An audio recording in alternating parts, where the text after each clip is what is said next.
Are you a skilled foreign worker who's searching for a new adventure, maybe to move down under? That's Australia. Look no further than the booming construction industry. This diverse and expanding industry offers a range of roles, competitive wages, and exciting opportunities for professional development. But before you pack your bags and book your flight, let's dive into what exactly the construction industry is and the benefits of having a career of that in Australia.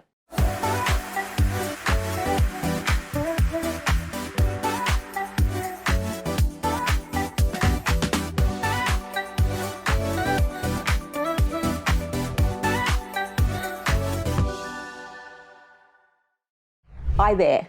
Welcome to the 5th episode of Making Australian Migration Easy. I'm Rhea Fawole, the CEO and founder of Solvi Migration and a former Australian immigration official. Today, I'm going to talk to you about the exciting opportunities to migrate to Australia and work in construction. The borders are open in Australia, and in this episode, I'm going to talk to you about all of the exciting opportunities that we have to migrate to Australia and work in the construction industry. There are roles that are varied and there's different requirements depending on what occupation you have, where you got your qualifications, and obviously there's going to be different skills recognition requirements to meet the Australian requirements. I'm here just to have a chat with you, give you some pointers on where to do your homework so you can start dreaming the dream about migrating to Australia with your construction skills. Of course, at the end of this, for our fantastic listeners, there's going to be a reward. And I promise you that in future episodes, we're also going to be running some competitions too. So everyone, please sit back, relax, and listen in and see what Australia has in store for you to come and work in the construction industry. So today, I'm going to talk to you about what are the construction occupations, the skills assessments and registrations that you need to look into to work in the construction industry in Australia, and also what type of visa options there are for construction workers.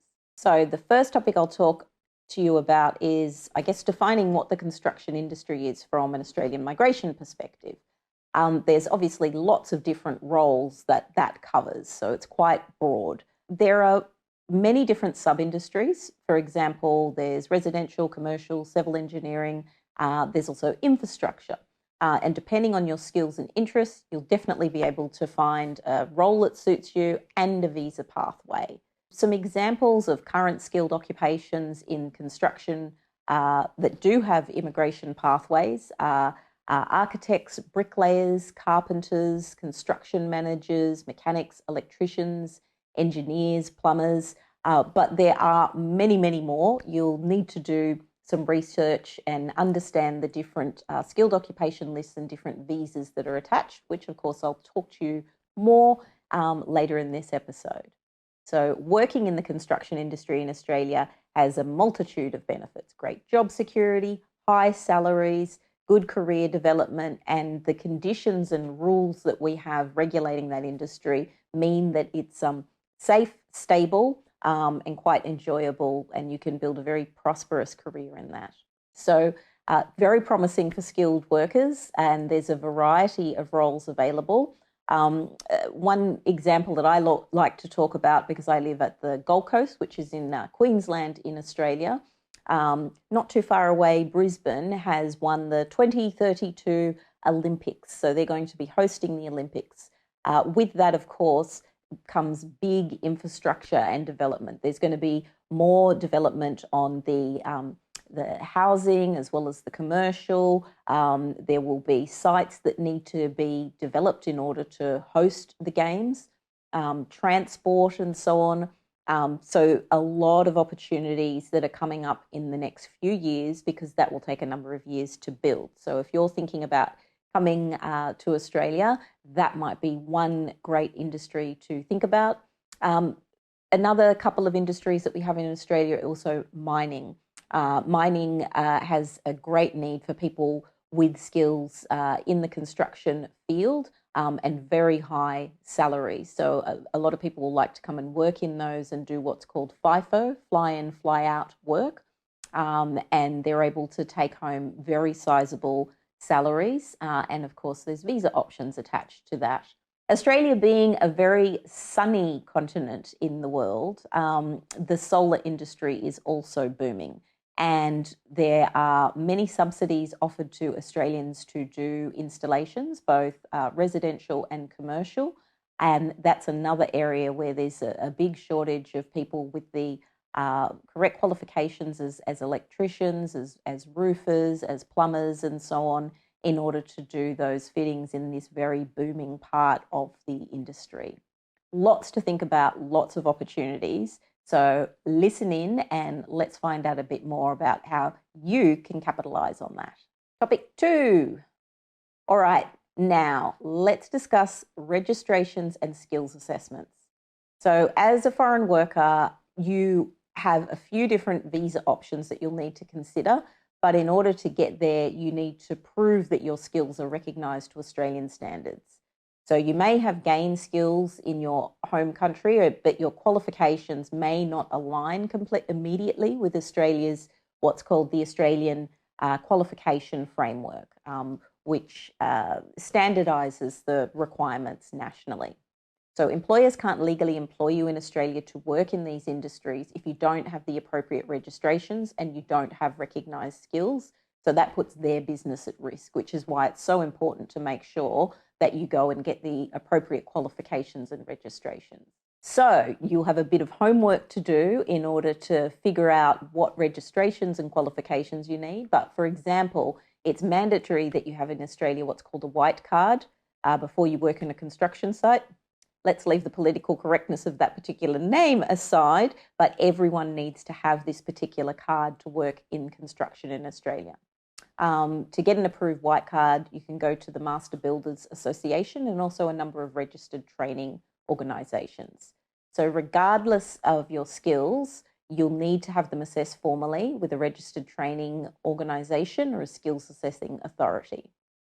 So for those who want to come to Australia and study these qualifications, it will be great because it'll be more straightforward, but you are still going to usually need to have your skills assessed in order to meet the migration requirements of the visa. So if you'd like to do some industry-specific standard research for registrations, you can go to places like Master Builders, Master Plumbers, Association Engineers Australia, and they will talk about the types of registrations that you'll need to work in those particular roles. So as I mentioned in the last episode, there's currently 42 different assessing authorities. Again, I'll pop the link in so that you'll be able to try and work out which particular authority would be assessing skills for your occupation. So just within the construction industry, there are multiple assessing authorities. Most trades occupations, for example, you would go to Trades Recognition Australia or to the Vet Assess authorities. If you are an architect who qualified overseas, or even here, you might need to get your qualifications recognised as well. And for engineers, you would go through Engineers Australia. So the key thing to remember is that you do need to do your research. You need to figure out which skills assessing authority can validate skills for your Australian migration pathway. It is a lot to think about, and sometimes you might need assistance. The team and I are always available to give more guidance. Just book a consultation and we can give advice on that too. Some of the skills assessing authorities do also offer consultations, so you may be able to contact them directly and set up your own consultation with them to see if your skills are on track. Finally, as always, I need to talk to you about visa options. That's what we're all here for. There are a number of visa options for occupations in construction. Just remember, you may need to take a couple of visas before you get to the permanent residency visa. So you'll need to understand which visas are available to your chosen occupation. You'll be able to do some research on the skilled occupation list. It's on the Department of Home Affairs website, and I'll pop the link for that in the show notes as well for you to go and do a bit of homework. So if you haven't yet had skills or work experience to work in construction, maybe you want to come to Australia and study, we've got partners that you'll be able to register in recognised training courses, and you'll need a student visa for that. And then, of course, if you've done qualifications here, There might be a number of visas you need in order to get the work experience. So, for example, the subclass 485 graduate visa, that particular visa allows you to continue to get work experience post-qualification in Australia. The subclass 476, which is a recognised skilled graduate, if you've done engineering in another country where we recognise, we have a reciprocal arrangement with that university, you can come in and do work, get more further work experience on that 476. And then there's, of course, the 407 training visa, because some roles such as apprenticeships and so on, you might need to do a job ready program, or you might need further on the job experience, architects included, before you meet the work experience as well as the qualification requirements in order to get skills recognition for a visa pathway. So then moving on to the actual visa pathways, there are a number of them. And as I said, you may need to take a couple of visas. So for some people, they may come in on what's called a subclass 482, a temporary skilled visa. All of these visas that I'm about to tell you about, for work purposes, you will usually need to have had a skills assessment to be eligible. So the 482 is a sponsored visa, so you need an employer who's an approved sponsor, who then would nominate you. The nomination needs to be approved, and then you can apply for the visa. It actually has a number of streams: the short term, medium term, and long term. Most people like the medium and long term because there's clearer pathways to permanent migration once you hold that visa. Similarly, the subclass 494, which is for regional areas. The difference with that one is that once you are granted that for 5 years, and after 3 years, you are eligible to apply for permanent residency directly yourself for the subclass 191. There's one other visa that you can do that with, so I'll talk about that next. Let's just focus first of all on those employer-sponsored. So the next employer-sponsored is the subclass 186, which is a permanent residency visa. A lot of people want to jump straight to that, but it will depend on the actual occupation that you have and whether or not it's eligible for that particular visa subclass. Then moving on to, I guess, more independent pathways to come and work in construction. The state nomination program is one that a lot of people are interested in. I've talked a little about this in previous episodes. So the states and territories in Australia each have a migration program. The Department of Home Affairs, which is the federal government, will allocate them a certain number of visas. Those states and territories are then able to choose which particular occupations they will invite for visas. So you would need to, first of all, put in an expression of interest, and you'd need to have the appropriate skills assessment and to prove that you meet the general skilled migration points. So it's a minimum of 65 points. But again, each of those jurisdictions, so the states and territories, are able to choose what number of points and what other requirements. So there's minimum requirements for what this program is, which is general skilled migration, but they can choose. There is the subclass 491 visa, which is for 5 years. It's probably more commonly given out. Most of the time that is to people living in regional areas within that particular state.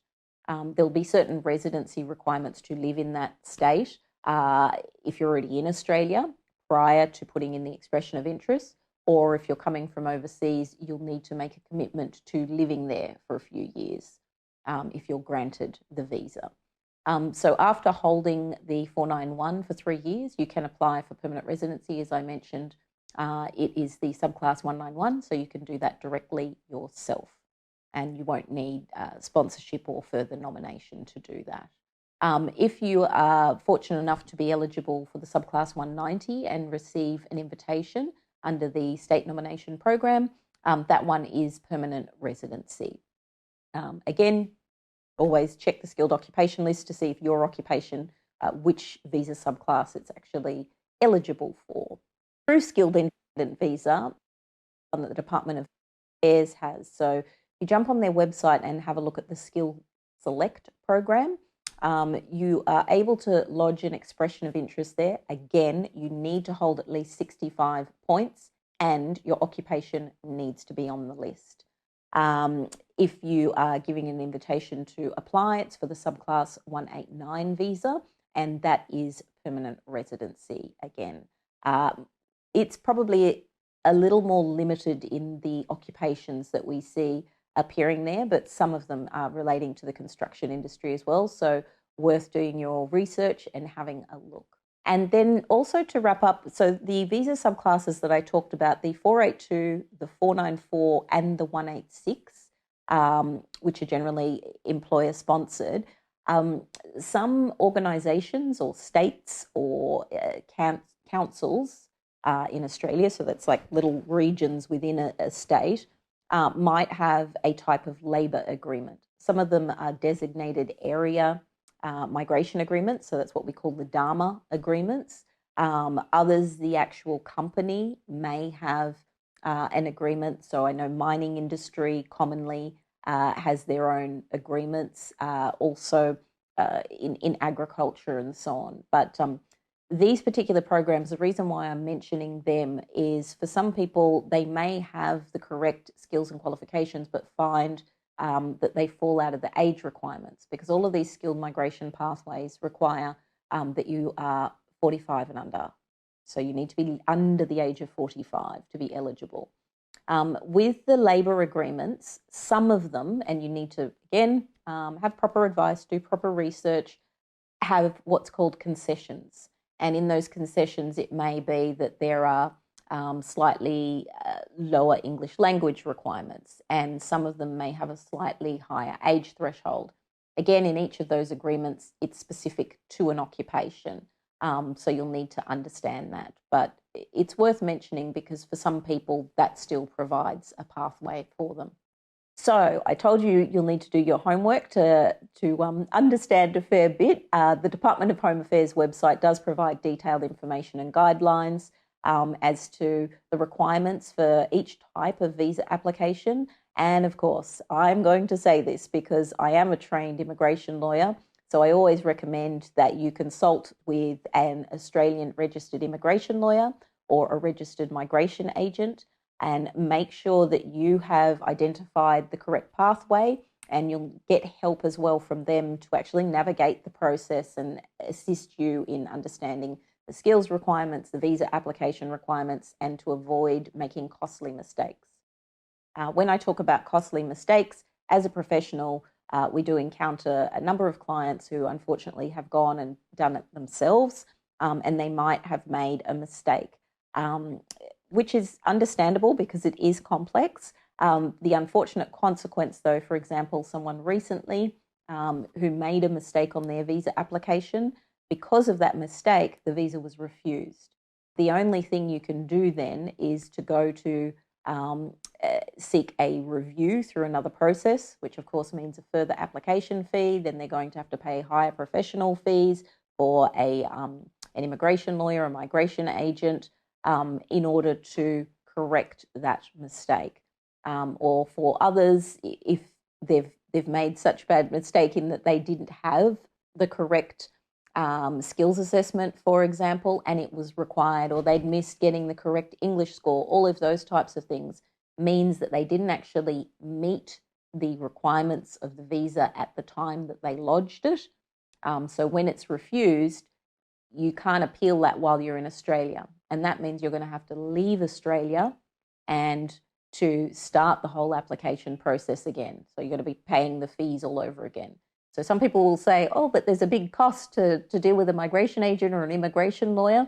But the cost to not doing it properly is obviously has a much bigger impact on people if they're here, or even if you're offshore and you've made a mistake, you're in your home country and you've applied, you will need to lodge an application all over again. The fees are not refundable for the visa application charges, which means you're going to need to pay for the fees all over again.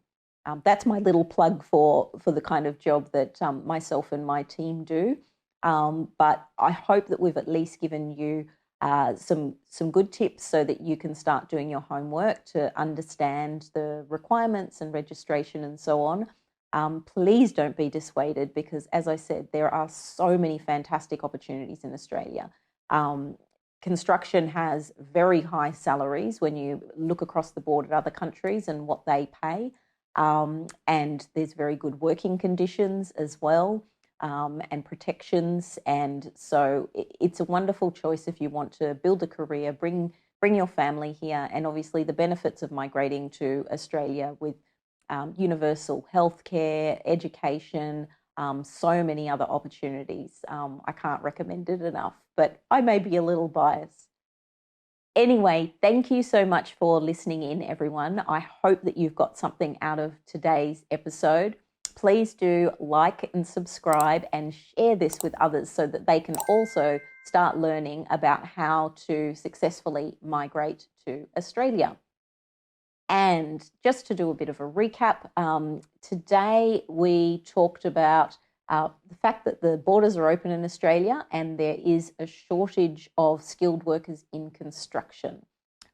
We talked about what the construction industry is and the types of roles that you might be able to migrate to work in Australia, what some of the registration and skills assessment requirements are in order to be able to work in construction, and also the requirements to prove your skills and qualification for a visa, so for migration purposes.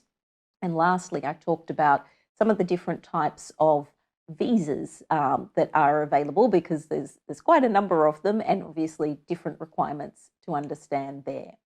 Now, as a reward, as we always say, my team would love to be able to work with you to help develop your migration pathway.